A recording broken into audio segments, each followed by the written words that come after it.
So, Primeval Thule is the world that we're doing our stuff in, and they basically this was developed by Sasquatch Games, and a few of us kickstarted it a while back, and we found that I don't know. I fell in love with the setting. It's not too often that you can find a low magic setting that's actually like really enjoyable.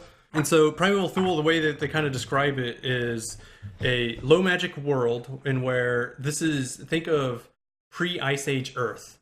And this is, we're actually like on the pinnacle of being in the Ice Age. This world that they kind of describe it is that like the Thule is what they call like barbaric. And in the sense that like the people are all mercenaries, freebooters, opportunists, in which that they and gold really influences everything, and it influences power. It influences uh, how people go about doing their jobs. And so, for example, like it wouldn't be hard to just walk into a town, for example, and realize, I want to own this town. And the method in which you do that, there's really no real restrictions. There's no concept of good and evil, which is really kind of interesting because when you think about like Dungeons and Dragons as in general, there is a clear distinction between good and evil. And not too long ago, I was reading a forum where there's some sword and sorcery purists, and they were arguing that Dungeons and Dragons and sword and sorcery should never be in the same. They're incompatible systems and should never happen because of that divide. But it's what, it's my world. I can do whatever I want. I really enjoy this. So this is a D&D setting for a sword and sorcery world. But the idea is that like if you're in a city, people are savages there. They're barbaric. People are motivated by money. Their power, your power is influenced by the amount of gold you have and by the people that you've destroyed. So if there's a tyrant ruler and you wanted to usurp him, there's so many ways that you go about doing that. For example, like maybe they try to plan an assassination. It's like an Ocean's 11 style like caper. Perhaps maybe you try to buy off all of the people that he has influence over with more money to basically say, hey, you know what, work for me now. And by the way, we should just go, destroy that other guy who's in charge. So there's that whole aspect to it. So cities are what they, as they describe, cities are wicked places. They're just not places that you want to go find friendly people. The wilderness, so when you're outside of the city walls, you should be able to expect a world filled with predators, basically.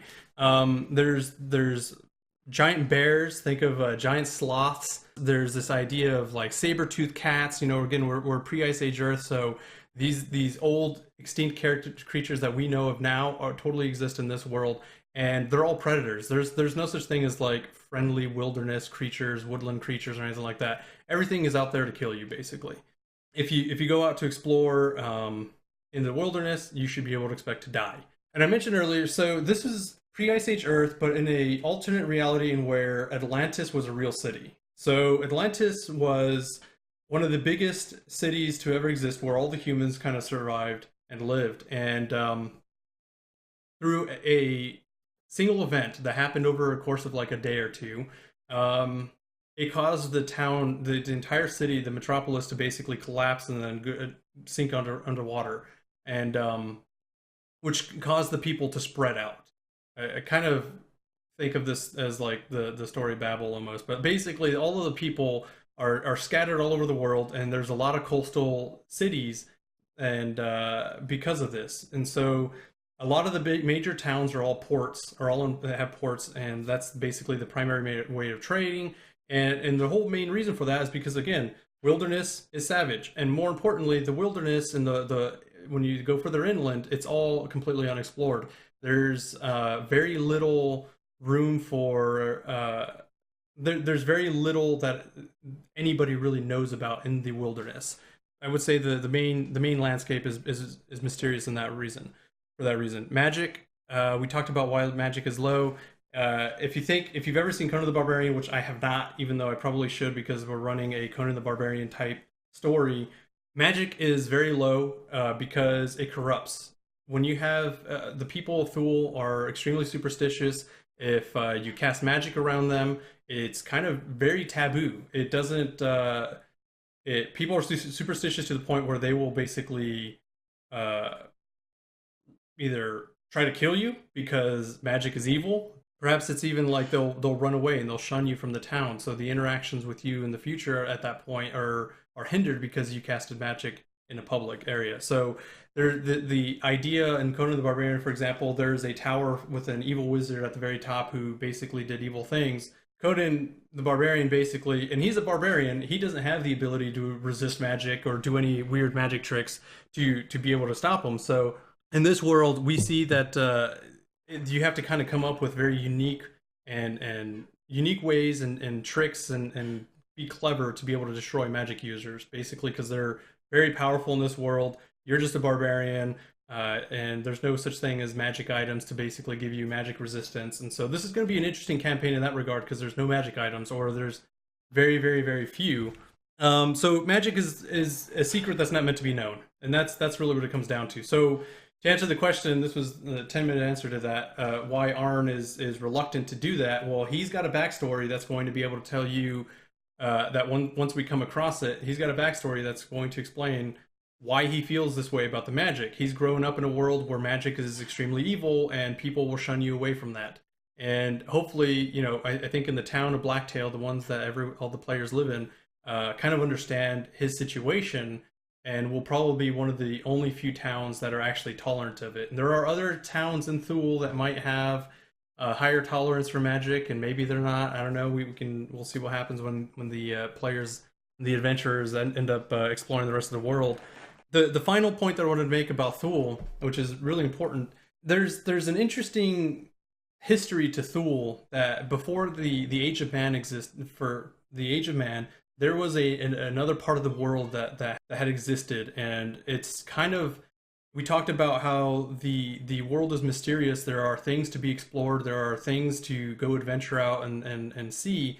And the first instance in episode 1, for example, was the hidden and buried pyramid. So we kind of got a couple hints as to what's to come into the episodes and to come, but it's not, people don't really know exactly the history. It's not like there's historians, and there's very few people who are even literate.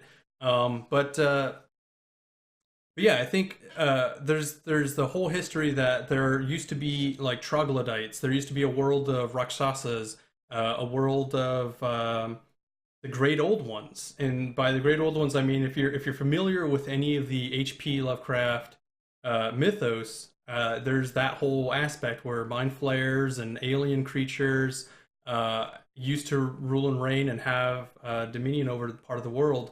And now, of course, most of the Great Old Ones are now asleep. I think there's very few Great Old Ones that are actually alive and about and interacting with the world. Like Nyarlathotep is one of the main conduits for most of the Great Old Ones. He's one of the few people that actually go out and interact with humans. He's Cthulhu, for example, he's asleep. He's under the water. You're not going to see him, but he is still a source of power. People worship him. People worship almost any of the Great Old Ones because they're a source of power.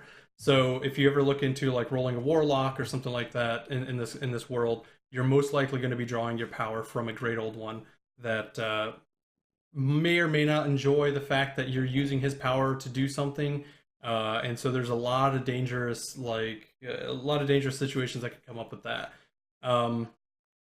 And so I think also you're more likely to find ruins, ancient pyramids, ancient like civilizations, maybe humans who have explored before the Age of Man started, that then degenerated into basically cannibal monsters that will eat anything that they see, including humans. You might find old tribes that existed for a while.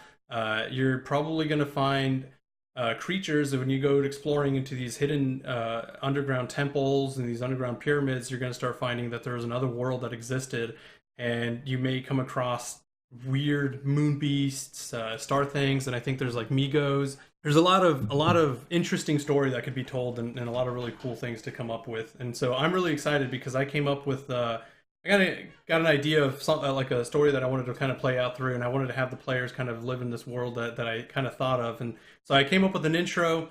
and I really didn't even have any idea what I wanted to do with the campaign other than, hey, this is one concept that I think would be really cool to integrate into a game. And then so I figured, you know what, let's get the players in here and see what they would do with it. And so the final thing, so that's I'll transition off of this. That I think that's Primeval Thule in a nutshell. A savage world that is pre-Ice Age Earth. The world is basically freezing over, coming to an end, but we're living. That's not probably for a few thousand years out, but we're living in the age of man, where it's barbaric. The wilderness is savage. It's a mysterious world to explore, and there's just monsters and beasts and aliens to be seen. The biggest thing, the one last point to make there is we talked about a lack of magic items. The items that you do see in this world are most likely either mundane in nature that look like they're magical. We could play them as they're magical, but also you may come across like these old ancient alien devices that if they figure out how to use it, could be a could be an interesting could have an interesting effect.